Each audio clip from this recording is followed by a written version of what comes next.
Bonjour à tous, bienvenue sur cette capsule de médiumnité. Aujourd'hui, on va parler d'un thème un petit peu particulier, assez précis. Je suis toujours en compagnie de mon grand-père, Gabriel, qui m'aide de l'autre côté pour filtrer les messages et être en relation avec les personnes de l'autre côté. Donc la thématique qui va nous intéresser aujourd'hui, c'est vraiment une thématique qui est liée à l'amour, puisque on va canaliser en médiumnité des personnes qui ont perdu l'amour de leur vie. Donc la personne qui représentait l'amour de leur vie est décédée. Et aujourd'hui, c'est ces personnes-là qu'on invite à s'exprimer. Allez, c'est parti.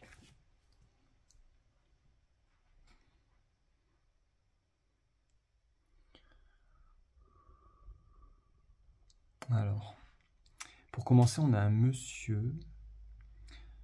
Alors c'est marrant, on me dit c'est pas qu'un monsieur. Ce que je vois, c'est deux énergies. C'est comme s'il y avait une dame et un monsieur.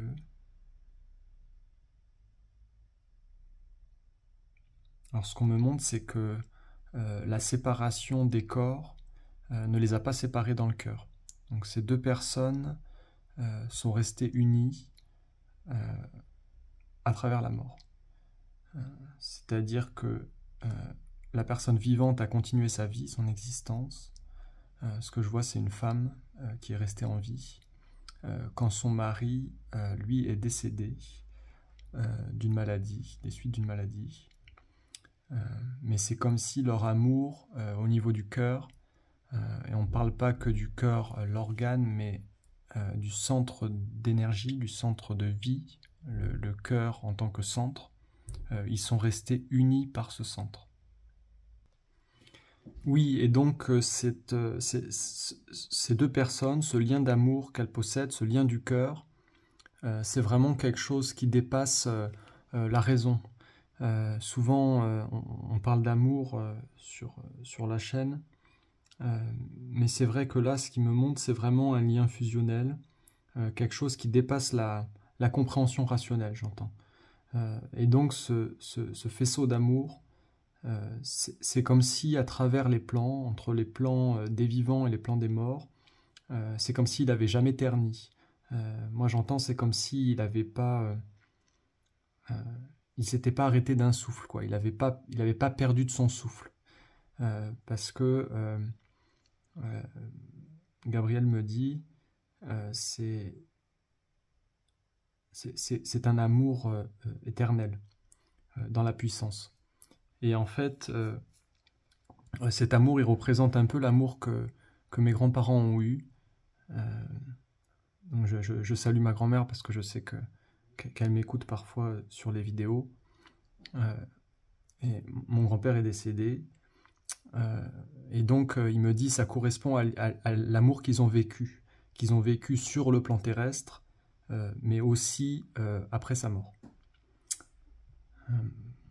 Donc voilà, c'était important que je commence par partager leur histoire, parce qu'il me dit que lui avait besoin aussi d'exprimer cet amour. Il me dit c'est pas parce que les morts sont passés de l'autre côté, que les personnes sont décédées, que l'amour s'arrête. Et je pense qu'il y a beaucoup de personnes qui ont besoin d'entendre ce genre de message. Alors ce que je ressens, c'est une très très forte émotion aussi, je vous le cache pas, parce que ce que je vois que pour la personne qui reste en vie, selon ses croyances du moment, parce qu'on me dit c'est pas l'émotion, même si l'émotion est encore vive, ce que je ressens c'est que l'émotion de ma grand-mère, c'est comme si c'était quelque chose qui avait arrêté la vie quelque part.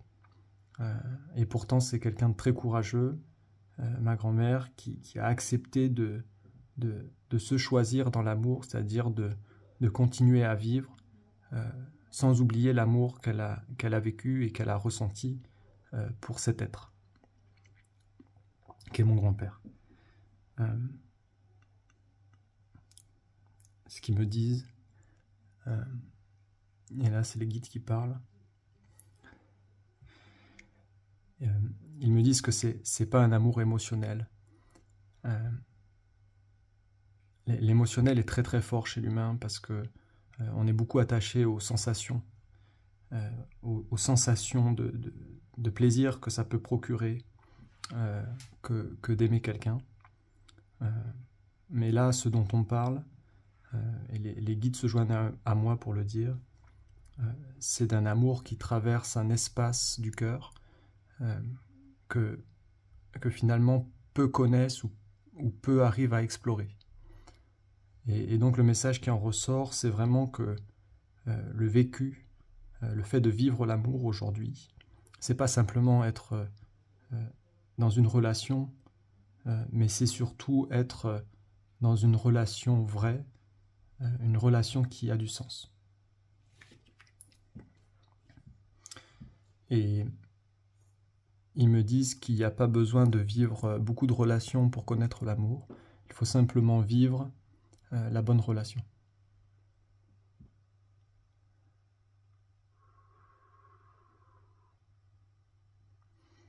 Bon, j'ai besoin de 5 minutes pour pouvoir m'apaiser un peu, parce que j'avais pas prévu de parler de ça. Et je sens que ça soulève beaucoup d'émotions. C'est comme s'il y avait...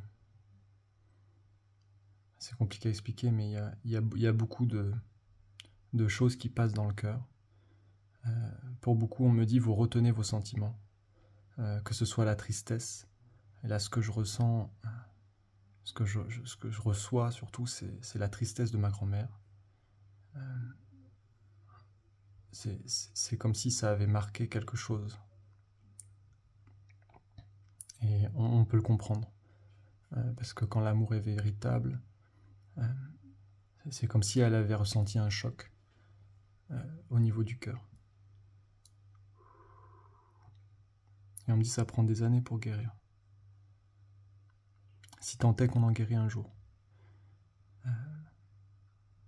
Je pense qu'on en guérit que quand on se rend compte qu'il n'y a pas de séparation.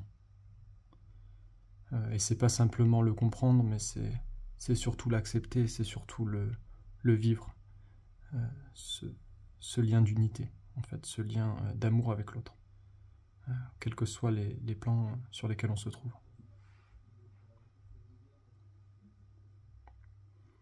Voilà pour le premier message. On va appeler une seconde personne. Ouais.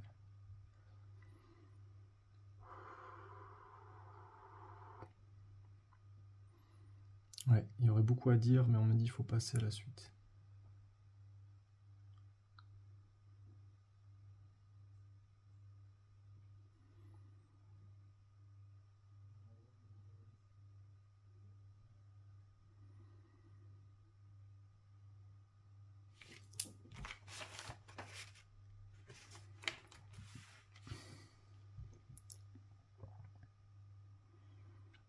C'est bizarre, je peux pas passer à la suite. Ce que je ressens, c'est ma grand-mère qui est encore là. Alors, je vais voir directement avec son cœur, dans son cœur. Parce que je sens qu'il y a quelque chose qui veut parler à l'intérieur du cœur. Ok. En fait, c'est comme s'il fallait laisser sortir la tristesse.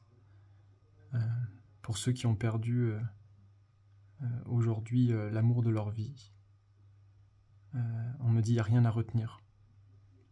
Et c'est le cœur de ma grand-mère ici qui parle. C'est comme s'il n'y avait pas de honte à pleurer. Il n'y avait pas de honte à être triste. Il n'y a pas de honte à souffrir surtout. Parce que l'amour, c'est être vraiment dans la reconnaissance du sentiment. Et ce qu'elle me dit à travers son cœur, c'est qu'elle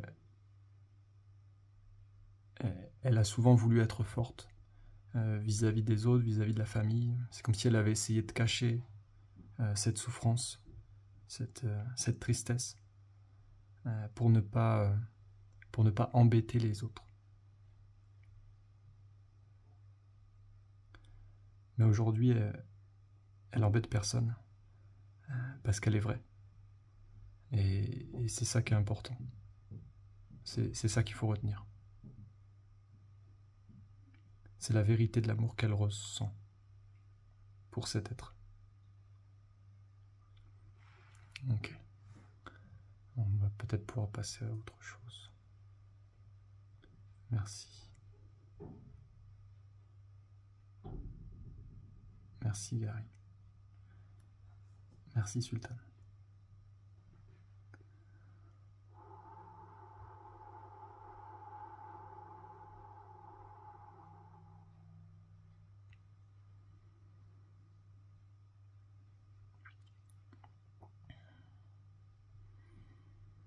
Ce qui se passe, c'est qu'il y a des...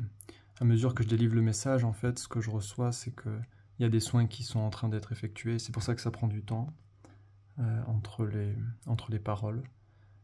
Parce qu'à chaque fois que je veux passer à autre chose, en fait, je suis en train de poser des guérisons dessus, de poser une paix sur ce que j'évoque. Ce que je ressens, c'est que le cœur qui s'exprime, en fait, a besoin de beaucoup de temps pour pouvoir s'apaiser. Comme si les mots... Ouais, la souffrance était très forte. Et donc ça vient libérer en même temps, et derrière il y a besoin d'apaiser en fait ce que j'ai dit. Ouais, par rapport à ce que j'ai dit en fait, c'est comme si j'apaisais le cœur.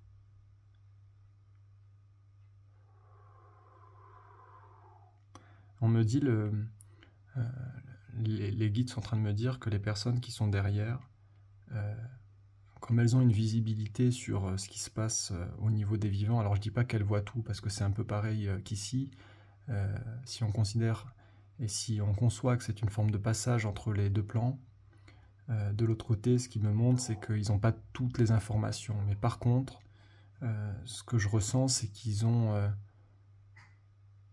comme ils viennent du monde des vivants, on me dit ils ont une conscience que la vie continue. C'est-à-dire qu'ils n'ont pas cette barrière du fait que les plans... que la possibilité que le plan n'existe pas... oui, c'est ça. On me dit vous avez compris. Et donc les vivants, eux, par contre, ce qu'on me montre, c'est qu'il y a comme une forme de croyance que si la personne est partie, même si la personne vivante a des croyances sur la vie après la mort, on me montre qu'il y a toujours un doute sur l'existence de cette vie après la mort et l'existence de ces plans. C'est comme si le mental ne peut pas faire autrement que de remettre en cause cette vérité. Parce que tant qu'il ne l'a pas expérimenté par lui-même, l'humain est influencé de par la norme dominante au niveau des croyances terrestres. Et c'est en train de changer parce qu'il y a beaucoup de choses qui vont dans le sens de l'ouverture au niveau des croyances, de la mort après la vie et de la vie après la mort.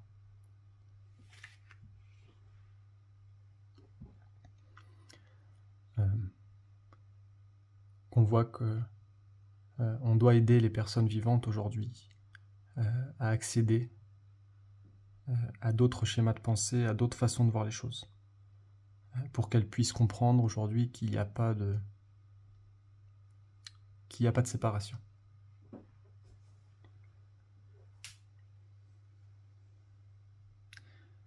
Et donc il y a tout un travail à faire au niveau de la conscience.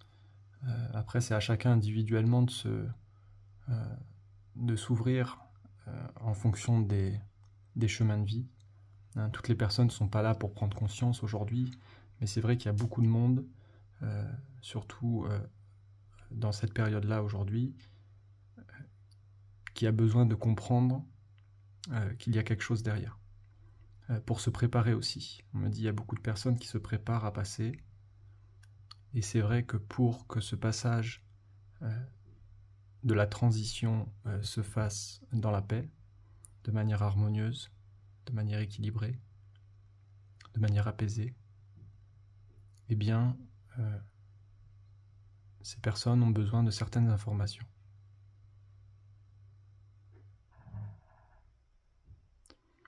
Et surtout, d'une certaine foi. Ils ont besoin de reprendre contact avec leur sens inné, de ressentir qu'il peut y avoir autre chose. Et que les personnes qu'elles aiment, les personnes qui les ont quittées, entre guillemets, sont là et les attendent après leur passage.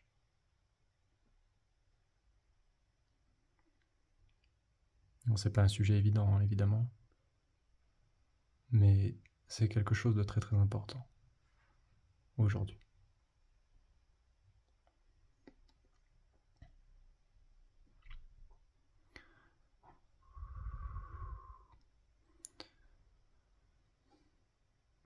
Voilà pour ce message. Je crois savoir qu'il n'y aura pas d'autres personnes. C'est simplement mon grand-père qui voulait raconter l'histoire qu'il a vécue avec la personne qu'il a le plus aimée sur Terre, lors de son passage sur Terre. Parce qu'il me répète que ce n'est qu'un passage. Et il est heureux d'avoir vécu la vie qu'il a vécue.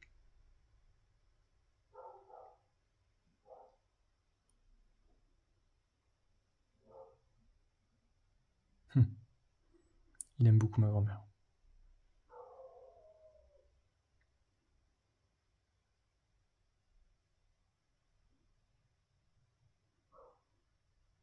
Et il le dit. Il le dit parce qu'il dit cet amour n'a pas vocation à être caché. Je n'ai pas honte d'aimer. Et de ressentir cet amour, d'avoir toujours ressenti cet amour. Pour toi.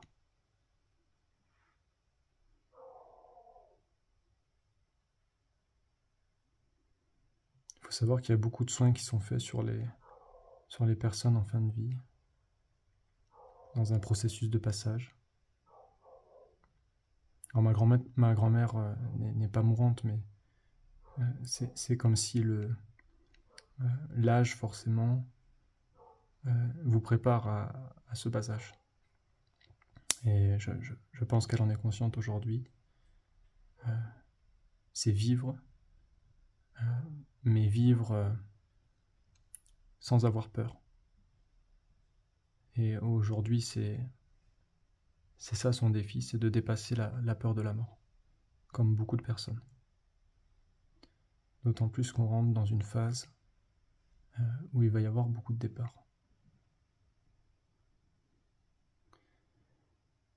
Donc il y a un vrai besoin ici de dépasser certaines croyances limitantes à propos de la mort et de l'inconnu. Voilà, je vous remercie pour votre écoute, je remercie ma grand-mère, je remercie mon grand-père, Gabriel, et les guides qui m'ont accompagné pour cette séance, cette capsule médiumnité. À bientôt.